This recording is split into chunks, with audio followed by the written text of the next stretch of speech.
அழகா இருந்தது. இந்த தாள்கள்லாம் உடஞ்சிருச்சு. இந்த புக்கு வந்து நான் படிக்கும்போது பாத்தீங்க அப்படின்னு வரைஞ்சு அதுக்கெல்லாம் ஆயுத பூஜைக்கெல்லாம் பொட்டுலாம் வச்சிருப்பேன். இதுதான் அந்த இது செல்ஃபில பார்க்கும்போது உங்களுக்கு ஒரு கொடூரமா இருக்கலாம். இதுதான் அந்த இது. இதுக்கு அடுத்து பாத்தீங்க அப்படின்னா சைட்ல என்னமோ எழுதி இருக்கிறேன். அவருடைய வரிகள் கல்லறையில் கூட ஜன்னல் ஒன்று வைக்குன்னு சொல்லிட்டு போகாதே போகாதே பார்த்த ஒரு வரி வரும். எதை கேட்டாலும் வெட்கத்தை தருகிறாயே, வெட்கத்தை கேட்டால் என்ன தருவாய். முதல்ல ராமேஸ்வரத்துல இருந்து கதை ஆரம்பிக்கும். அப்படியே மெல்ல கதை அவருடைய வாழ்க்கையை சொல்லுவாரு. அப்போ அவங்க அப்பா வந்து அவங்களுக்கு சொந்தமான ஒரு தென்னந்தோப்பு இருக்குது. அந்த தென்னந்தோப்புல போய் காலையில போயிட்டு சைக்கிள் வச்சுட்டு போய் தேங்காவெல்லாம் பறிச்சுட்டு வருவாரு. அவங்க அம்மா விவேகானந்தர் வந்துங்க இந்தியன் யூத் பவர்னு சொல்லலாங்க. இன்னைக்கு இந்திய இளைஞர்கள் தினம் இருக்கு இல்லையா, இந்தியன் யூத் டே அப்படின்னு சொல்லிட்டு ஜனவரி மாசம் கொண்டாடுவாங்க. ஏன் இந்தியாவுடைய யூத் அப்படின்னு சொல்லிட்டு யூத் டே கொண்டாடுறாங்க அப்படின்னா அது விவேகானந்தருடைய பிறந்த நாள். விவேகானந்தர் வந்து எல்லாரும் ஒரு சாமியார் அப்படின்ட்டு சாதாரணமா சொல்லிட்டு போயிடுவாங்க. ஆனா விவேகானந்தர் வந்துங்க இந்திய இளைஞர்களுக்கு ஒரு பெரிய பலம்ங்க. அப்துல் கலாம் ஐயா கூட சொல்லியிருப்பாரு. நடிகர் விவேக் செல்ஃபில திருப்பி தெரியுது. ஆனா நானே ஆச்சரியப்பட்டேன், நான் முத்துக்குமார் மாதிரியே நம்ம எப்படி வரைஞ்சோம் அப்படின்ட்டு. போன் இல்லையா, போன்லாம் வாங்கல. இன்னைக்கு பல வருஷம் கழிச்சு இப்ப நான் தேர்மா அந்த நம்பர் கிடைச்சிருக்குங்க. இது வந்து இப்பதான் எனக்கு கிடைக்குது, சர்ப்ரைஸா இருக்குது. நாளை என்பது வெறுங்கனவு, அதை ஏன் நம்பணும். நேற்று என்பது கடவுளுக்கு, இன்று என்பது மனிதனுக்கு.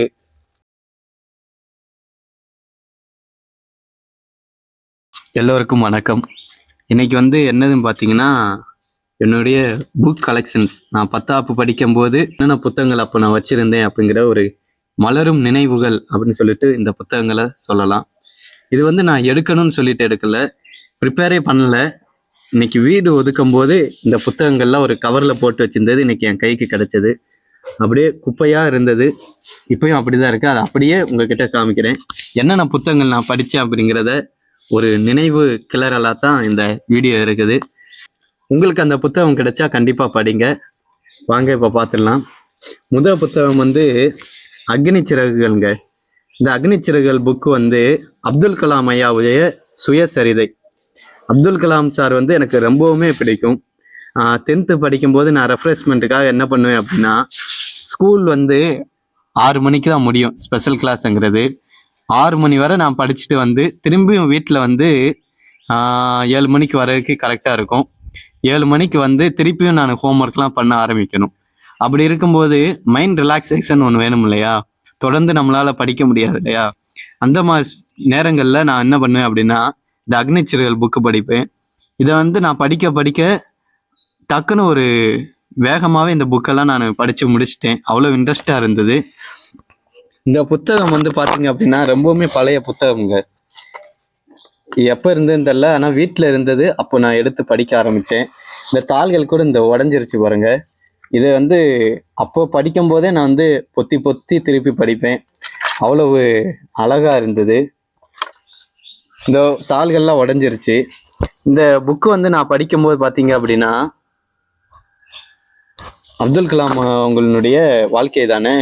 இதுல வந்து எனக்கு ஒரு படிக்கும்போது சில வரிகள் பிடிக்கும் இல்லையா, எப்பயுமே நினைவுல இருக்கும் இல்லையா. அதே மாதிரி இதுல ஒரு வரி வரும்.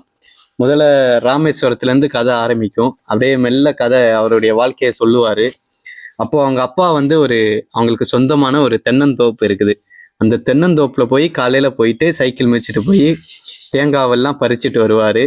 அவங்க அம்மா வந்து சாம்பார், ஒரு 4 வகை சட்னி, பிறகு சாப்பிட்றதுக்கு சோறோ இல்லைன்னா இட்லியோ தான் வைப்பாங்களாம். அதுக்கு கொஞ்சம் ஊறுகாய், இந்த மாதிரி அவங்க அம்மா ஒரு 4 வகை ஐட்டத்தோட நல்லா ஸ்பெஷலாக செய்வாங்களாம். அதில் கலாம் வந்து கிச்சனில் உட்காந்து கிச்சன்லேயே வச்சு தான் அவர் சாப்பிடுவார் அப்படின்ட்டு அவரே சொல்லியிருக்கிறாரு. அப்படி அவர் சொல்கிறதுங்கிறது ரொம்பவுமே சூப்பராக இருக்குங்க. அப்படியே அந்த பார்க்கும்போது அந்த வில்லேஜுடைய அந்த எசன்ஸ் இருக்கு இல்லையா, அந்த டேஸ்ட் வந்து அப்படி நமக்கு தெரியும். இது நீங்க கண்டிப்பா படிக்கலாங்க. இப்போ நான் அந்த வரியை தேடிட்டு இருக்கேன். வீடியோ எடுக்கிறதுனால அந்த வரியை எங்க இருக்குன்னு என்னால தேட முடியல, கஷ்டமா இருக்குது. ஏன்னா வீடியோ போயிட்டே இருக்கு இல்லையா, அந்த வரிகள் எங்க இருக்குன்னு பார்த்தா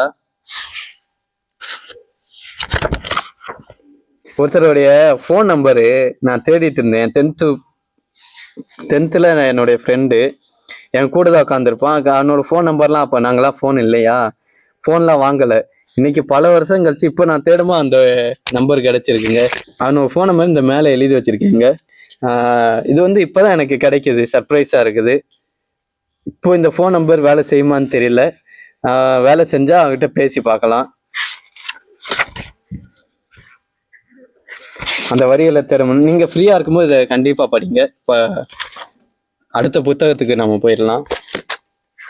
அடுத்து வந்து தபு சங்கரனுடைய மலையானவள் அப்படின்னு சொல்லிட்டு ஒரு புத்தகம். இது வந்து பாத்தீங்கன்னா ஒரு கவிதை புத்தகம். நீங்க கூட கேள்விப்பட்டிருப்பீங்க, எதை கேட்டாலும் வெட்கத்தை தருகிறாயே, வெட்கத்தை கேட்டால் என்ன தருவாய் அப்படின்னு சொல்லிட்டு ஒரு வரி வரும் இல்லையா. அதை எழுதினவர் வந்து தபு சங்கருங்க. அவர் எழுதின ஒரு கவிதை புத்தகம் தான் இந்த மலையானவள். இந்த மலையானவள் புத்தகத்துல வந்து எல்லாமே பாத்தீங்க அப்படின்னா கவிதை மாதிரி இருக்கும், கதை மாதிரி இருக்கும். அவ்வளவு அழகா எழுதியிருப்பாரு. நாமுத்துக்குமார் படிக்கும்போது எனக்கு என்ன ஃபீல் வந்ததோ அதே மாதிரி தபு சங்கரனுடைய கவிதைகள் படிக்கும்போது ஃபீல் வரும்.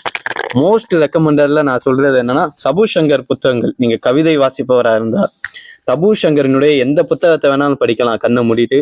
அவ்வளவு சூப்பரான புக்கு, ஒரு நல்ல எழுத்தாளர். இப்போ நம்ம இதுக்கு அடுத்து என்ன புக் இருக்குன்னு பார்த்துடலாம். இது வந்து புக்கு கிடையாது, என்னுடைய கவிதை டைரி. பாருங்க, இதுவே தூசியாக தான் இருக்கும். நான் எழுதி வச்சது தெரியுதா, அந்த ஃபுல்லாமே அந்த தூசி நூலாம்படையா இருக்குது, வலை வலையா சிலந்தி கட்டினது. இது அப்படியே நம்ம எடுத்து உள்ளக்க பார்த்தோன்னு வைங்களேன், நான் எழுதின கவிதை தாங்க இருக்கும். இந்த கவிதை இயல் போட்டு சசிகுமார் போட்டு ஒன்று போட்டு வச்சிருக்கிறேன். இப்போ இதை அப்படியே உள்ளக்க பார்த்தோம் அப்படின்னா என்னுடைய கவிதைகள்ங்க பக்கம் பக்கமா அப்போ நான் எழுதிட்டு இருந்தேன். பேஷன் அப்படின்னு சொல்லும்போது இது வந்து நான் 8ஆப்லேருந்து எழுதிட்டு இருக்கேன். 8th நாமுத்துக்குமார் இறந்ததுலேருந்து நான் கவிதை எழுத ஆரம்பித்தேன். ரொம்ப இன்ட்ரெஸ்டோட எழுத ஆரம்பித்தேன். பல இது நான் எழுதியிருக்கேங்க, எல்லாமே எழுதியிருக்கேன். காதல், பாடல், நட்பு, உறவுகள்னு சொல்லிட்டு எல்லா விதத்துலையும் நான் வந்து மோட்டிவேஷனலாக கூட அப்போ எழுதியிருக்கிறேன். அவ்வளோ கவிதைகள் நான் எழுதியிருக்கேன். இந்த பாருங்க, நான் போன நாமுத்துக்குமார் வீடியோவில் சொல்லியிருப்பேன், நாமுத்துக்குமார் மாதிரி நான் ஒரு படம் வரைஞ்சேன்னு சொல்லிட்டு. அதில் கூட என்னோட கவிதை டைரியில் ஒரு படம் வரைஞ்சி அதுக்கெல்லாம் ஆயுத பூஜைக்கெல்லாம் பொட்டுலாம் வச்சிருப்பேன்ட்டு. இதுதான் அந்த இது. செல்ஃபியில் பார்க்கும்போது உங்களுக்கு ஒரு கொடூரமாக இருக்கலாம். இதுதான் அந்த இது. இதுக்கு அடுத்து பார்த்தீங்க அப்படின்னா சைடில் என்னமோ எழுதியிருக்கிறேன். அவருடைய வரிகள், கல்லறையில் கூட ஜன்னல் ஒன்று வைக்குன்னு சொல்லிட்டு போகாதே போகாதே பாட்டில் ஒரு வரி வரும். அதை அப்போதைக்கு ஒரு இன்ஸ்பிரேஷனா எழுதி வச்சிருக்கேன் பாருங்க. இதுக்கு அடுத்து பாத்தீங்க அப்படின்னா நிறைய இது எழுதியிருக்கேன்.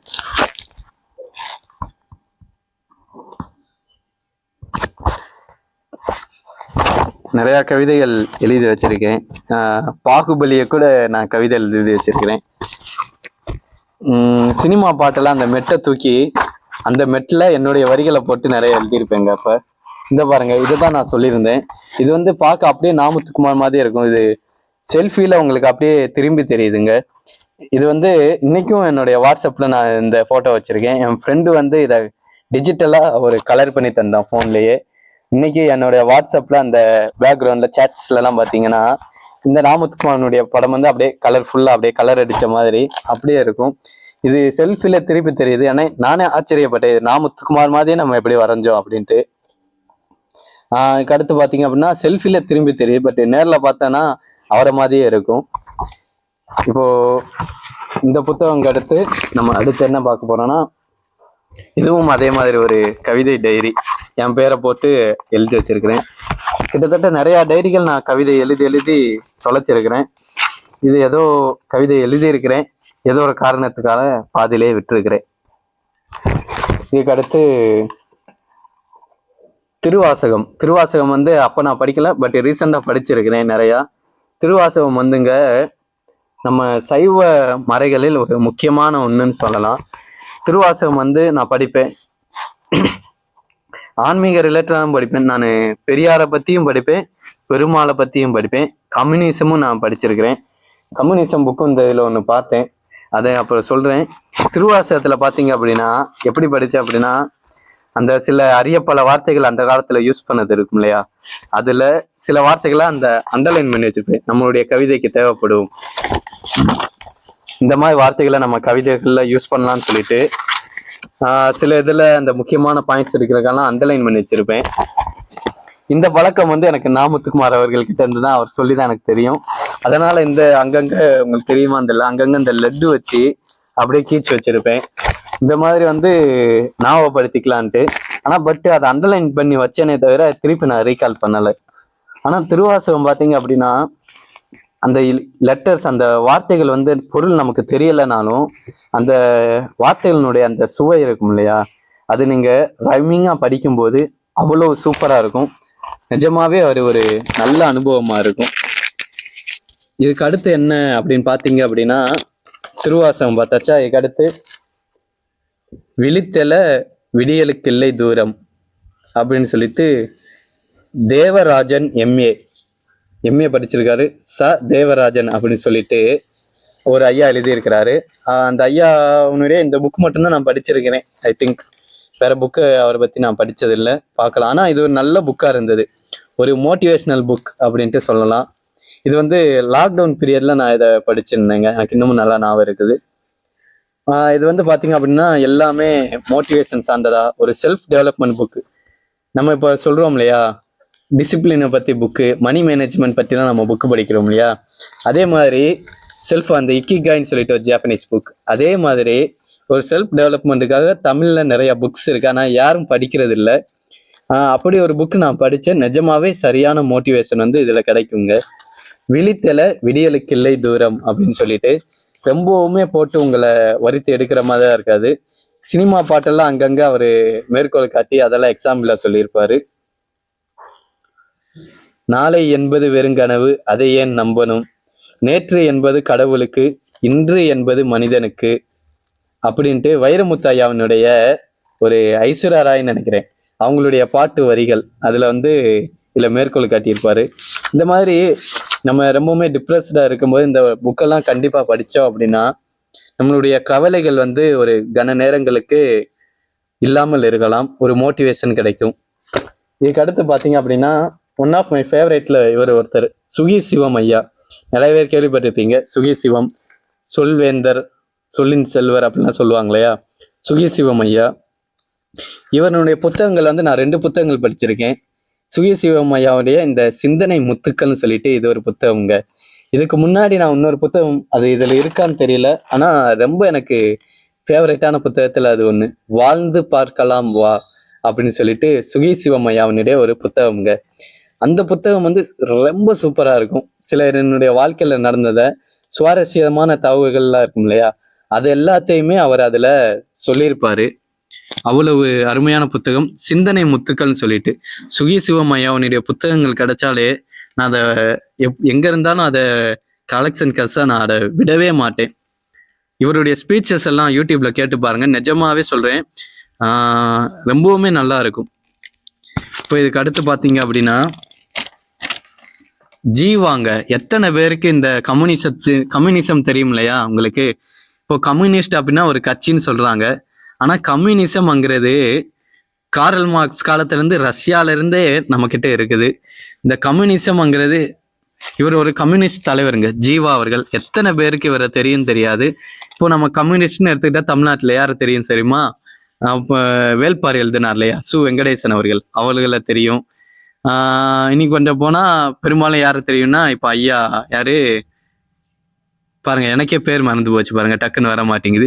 இந்த மாதிரி வெகு சிலரை மட்டும்தான் நமக்கு கம்யூனிஸ்ட் அப்படின்னா தெரியும். ஆனா ஜீவா அவர்கள் வந்து ஒரு கம்யூனிஸ்ட் தலைவர், கன்னியாகுமரியை சேர்ந்தவர் நினைக்கிறேன். இவர் வந்து ரொம்பவுமே அப்போ தமிழக அரசியல்ல ஒரு முக்கியமான ஆளா பார்க்கப்பட்டவருங்க. ஜீவா அவர்கள் வந்து அவங்களுடைய வாழ்க்கை சரிதைங்க. இதை நான் படிச்சு வீடியோ போடணுங்கிறதுக்காக இது நான் ஊர்ல இருந்து எடுத்துட்டு வந்திருந்தேன். இதை நான் இன்னும் படிச்சு முடிக்கல. இதை படிக்கலாம். இது புது புத்தகமா இருக்குது.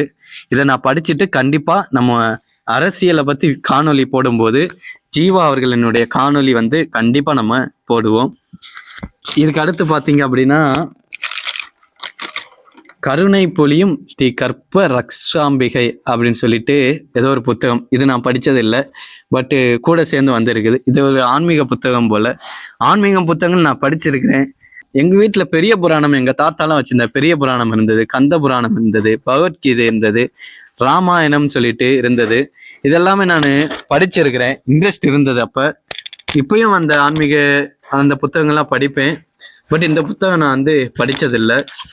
இது வந்து எங்க அக்காவினுடைய ஒரு கலெக்ஷன்ஸ் நினைக்கிறேன், இதுல வந்திருக்குது. இது வரைக்கும் நான் அப்ப 10th படிச்ச இந்த மாதிரி எதிர புத்தகங்கள் எல்லாமே நான் வாங்கி படிச்சது கிடையாது. இது எல்லாமே எங்கள் அக்காக்கள் வந்து அவங்க காலேஜ் படிக்கும்போது அவங்க அப்போ 90s அவங்க வாங்கின புத்தகங்கள். நான் லைப்ரரிக்கு போய் அங்கே இருந்த கதை புக்கெல்லாம் அப்போ படிச்சுட்டு இருந்தேன். அப்போல்லாம் இந்த மாதிரி கவிதையெல்லாம் நான் படிக்க மாட்டேன். அதுக்கடுத்து இப்போதான் ஒரு இன்ட்ரெஸ்ட் வந்திருக்குது. இது ஏதோ டைரி போல ஏதோ குறிச்சு வைக்கிறதுக்காக எழுதியிருக்காங்க. இதுக்கு அடுத்து கவர்ல ஒன்று இருக்குது. இந்த கவர்ல என்ன இருக்குன்னு பார்க்கலாம். ஈசா ஐயா இருக்கா இல்லையா, சத்குரு, அவரினுடைய ஒரு புத்தகம் இருக்குது. இது வீட்டில் இருந்தது. இதையும் நான் எடுத்து வச்சு படித்தேன். பார்க்க ஒரு அமைதியான ஒரு இதாக இருக்கும் அப்படின்ட்டு சொல்லலாம். இந்த புத்தகம் வந்து ரொம்ப டிப்ரெஸ்டாக இருக்கும்போது அந்த மாதிரி நேரங்களில் இதை படிச்சுக்கலாம். இதுக்கு அடுத்து ஏதோ குட்டி டிக்ஷனரிங்க, ஏதோ கெமிஸ்ட்ரி டிக்ஷனரி போல் இது இருக்குது. இதுக்கடுத்து என்னுடைய ஏதோ பழைய ஐடி கார்டு இருக்குது. இதுக்கு அடுத்து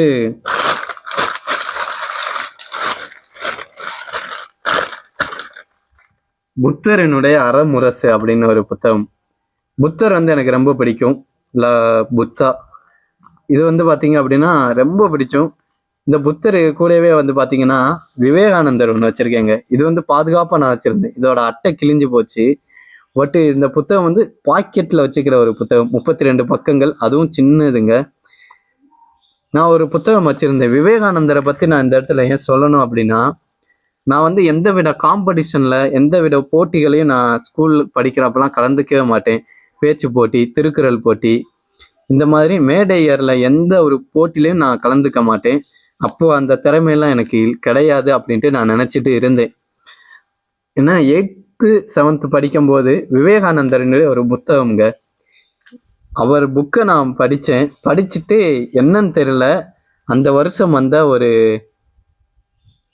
பேச்சு போட்டி, அதாவது நம்ம தமிழக மின் வாரியத்துறை இருக்காங்க இல்லையா, அவங்க நடத்தின ஒரு போட்டி.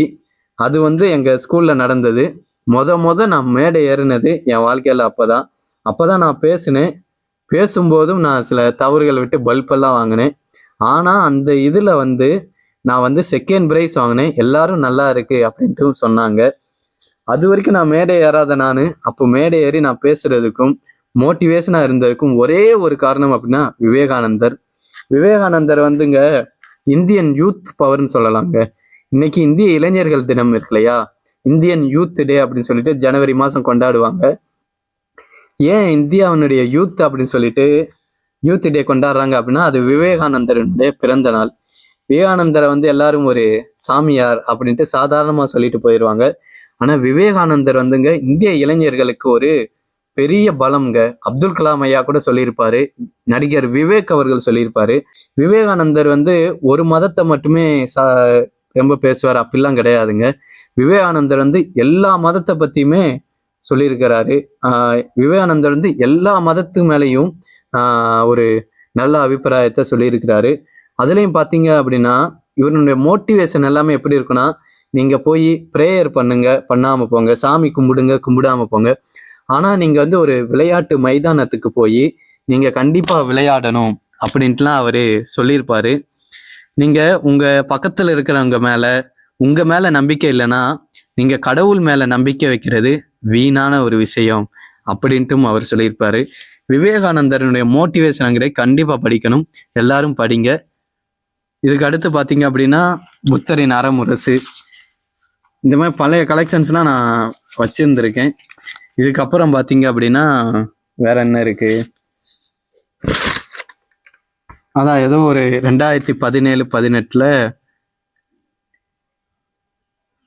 ஏதோ ஒரு சர்டிஃபிகேட்டுங்க, தமிழ் சார்ந்த ஒரு சர்டிஃபிகேட்டு, ஏதோ ஒரு போட்டியிலே அதில் கலந்துருக்கிறேன்.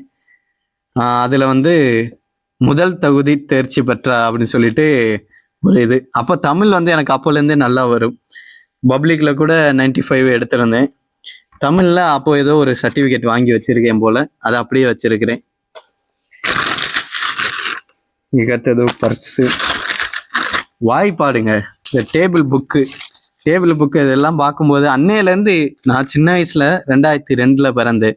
2002 ஐ திங்க் 2006 வச்சுக்கிடுவோமே. அப்போலேருந்து பார்த்தீங்கன்னா இந்த கட்டம் போட்டு இந்த ரோஸ் கலரில் இப்படி தான் எல்லா வாய்ப்பாடுமே இருக்குது. இந்த ரோஸ் கலரில் ப்ளூ கலரில் இப்படி தான் வாய்ப்பாடுங்கிறது இப்போ வரைக்கும் வந்துட்டு இருக்கு போல். நிஜமாவே அந்த டேர்ம்ஸ் வந்து எனக்கு பிடிச்சிருக்குது.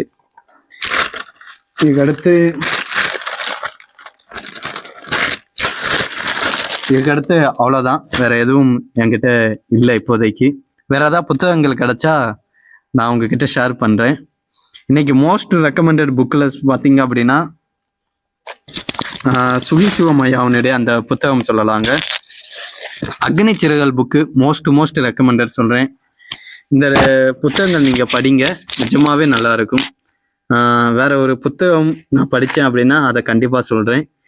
இது வரைக்கும் நீங்கள் இந்த வீடியோவை பார்த்ததுக்கு ரொம்ப நன்றி.